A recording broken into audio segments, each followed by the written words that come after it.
Now at 6, this is Fox 61, Connecticut's news station. Good evening. Thanks for joining us here on the news at 6. I'm Ben Goldman. And I'm Sarah Sanchez. Nearly a week after a West Hartford police officer shot and killed a man during a stolen car investigation, that man's family shared his story in front of Town Hall today. On Friday, we showed you the newly released dash cam video of that shooting. Now, attorneys for the man's family say that they're pursuing their own investigation into what they're calling a homicide. Fox 61's Samaya Hernandez outside of West Hartford Town Hall with more. Samaya?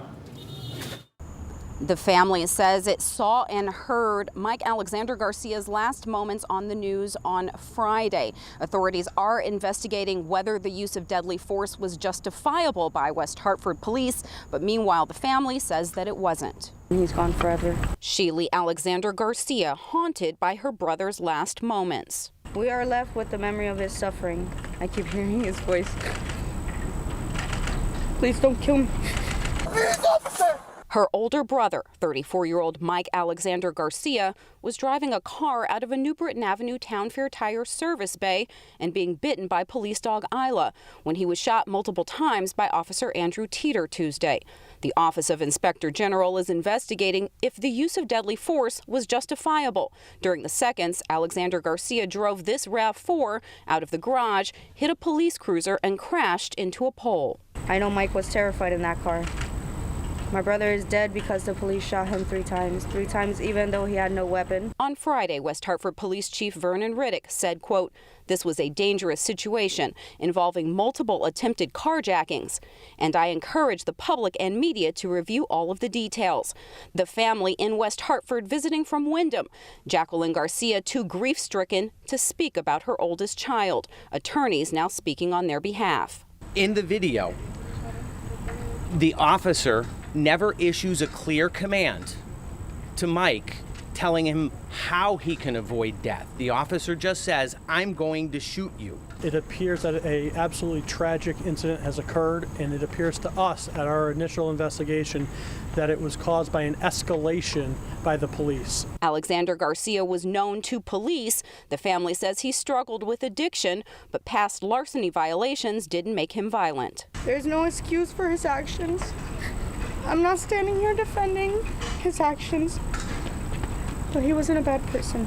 And the Inspector General's initial report says that Alexander Garcia backed out of that space despite struggling with that police dog and with the officer. But they are in the process of a comprehensive investigation.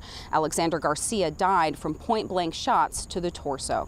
In West Hartford, I'm Samaya Hernandez, Fox 61, Connecticut's news station.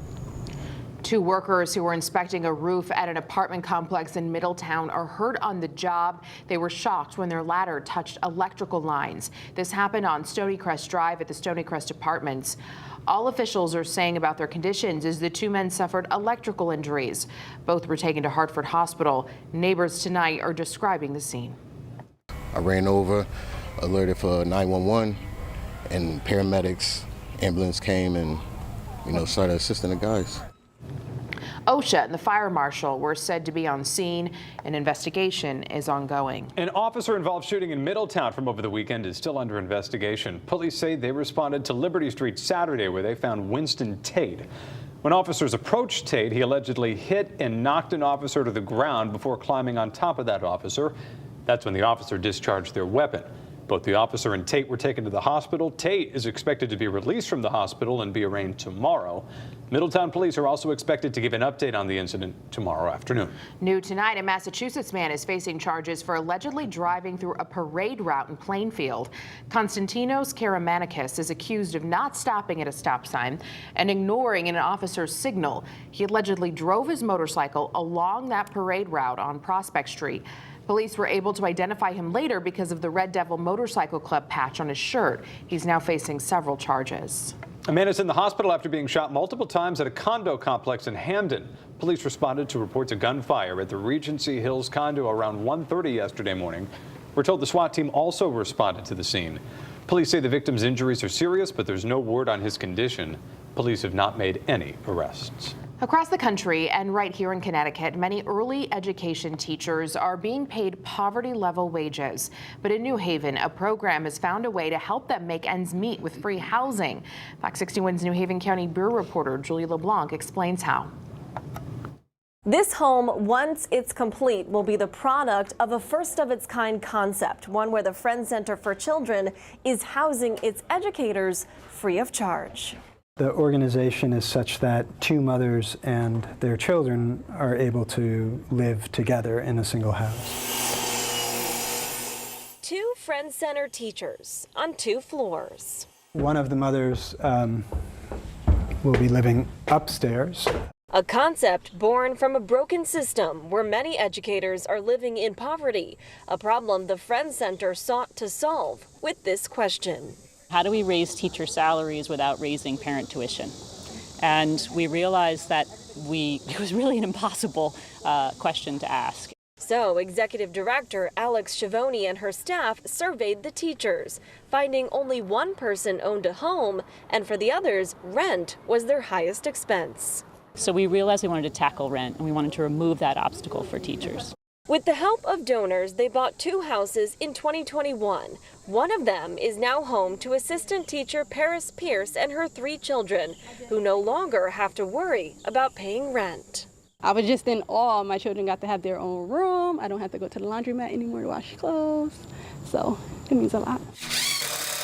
Now they're building their first home right next door in a partnership with Yale architecture students. They essentially do everything but for the licensed trades, the electrical, the mechanical, and the plumbing. All with the moms and educators they're serving in mind. In Connecticut right now, the average salary is $34,500. We really need to do better. So this is one way to do that. Friends Center for Children created such a safe space for me that I get to show up for work and be my best self. Now by 2027, the Friends Center hopes to have 30% of its staff in a home like this one. We are in New Haven. Julia LeBlanc, Fox 61, Connecticut's news station. Julia, thank you. Right now, let's get a look at the forecast. Sky 61. Ooh, flying high this morning at sunrise in Washington, Connecticut, but this nice weather won't be sticking around 100% of this week. That really took our breath away, didn't it? So pretty. Chief Meteorologist Rachel Frank joining us now. Hi, Rachel. Hi. Yeah, it looks like a stormy start to the day tomorrow with rain, thunderstorms around, and there is a low risk for a severe thunderstorm too. I think the worst of this will be moving in right around daybreak, so this could impact part of the morning commute. We'll say the worst between around 4 and 7 or 8 a.m. We are in a level 1 risk for severe weather. It's a 5-level threat scale, so 1 is the lowest. So we're not expecting, big, widespread severe storms, but we will have to keep a close eye on a couple of them moving through.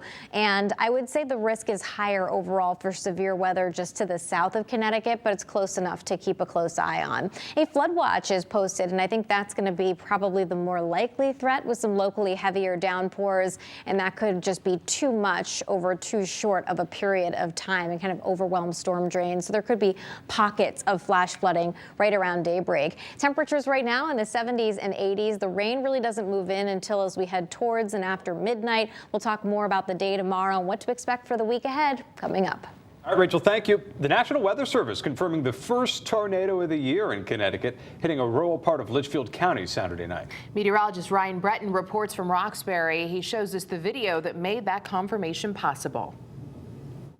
The storm moved through an area with a lot of farmland and not many trees. And if it weren't for an eyewitness with a phone who caught the tornado on camera when it was lit up by lightning, the Weather Service may never have investigated it. And all of a sudden, my fiance looks, he goes, "Oh my gosh, there's a tornado coming towards us." And we saw the funnel. Dale Barchi came to watch the lightning in the storm, but saw much more than that. As soon as I heard tornado, I said, "What?" And I pulled my phone right out. Spotting the tornado more than 10 times with each flash of lightning. It was very, very dark, pitch black, almost like the movie Twister in the beginning of it. They're waiting for the lightning to show where the twister comes from. That's exactly what it was like. This video playing the biggest role in the National Weather Service's decision to visit Bridgewater and Roxbury Monday. It's pretty easy to say there was a tornado when someone's got video of it. Meeting with warning coordination meteorologist Stephen DiRienzo today. Dale describing what she saw frame by frame. You could see the rotation of it. You could see it forming and everything. We watched it come right down. In this area, there are very few scars as it's mainly grassy farmland. I can definitely say there was a tornado. My initial assessment is probably EF0, just because there's very little damage, and the damage that did occur was just the tree limbs. Julie Stewart, executive director of the Bridgewater Land Trust, coming to the farm to see if it touched down. I didn't find out until this morning that it hit exactly here on our property on Town Line Road, so I came out to see what kind of damage there was. Another weather event causing a scare in this challenging summer. The farmers that farm this land, it's been very difficult because the fields have been extraordinarily wet. It has been a tough summer. Since the storm hit after dark, the tornado was only lit up by lightning, and the damage wasn't revealed until the next morning or today. Fortunately, it was fairly sporadic, and this storm will go down in the books as a weak tornado. In Roxbury, I'm meteorologist Ryan Breton, Fox 61, Connecticut's news station. Thank you, Ryan. Today, lawmakers, including Senator Richard Blumenthal, are calling on the FDA to regulate e-cigarettes, pointing to the impact on young people. A federal crackdown in 2020 banned many flavored e-cigarettes. However, advocates say those products are still widely available and are making their way into the hands of young people. Among the requests from Congress, they're pushing to continue to deny applications for all non-tobacco flavored e-cigarettes, including menthol. Connecticut officials award money that will help beaches maintain clean water. The EPA awarded a $236,000 grant to monitor water quality at state beaches. It will fund programs meant to make sure people know when it's safe to swim. Bacteria in the water, especially in the summer, tends to flare up because of the warm water. Without exaggeration, on a beautiful sunny summer day, this beach is one of the most beautiful places on Earth. But we want to make sure it's also one of the healthiest places on Earth. Several swimming areas have had to close this summer due to high levels of bacteria. Still to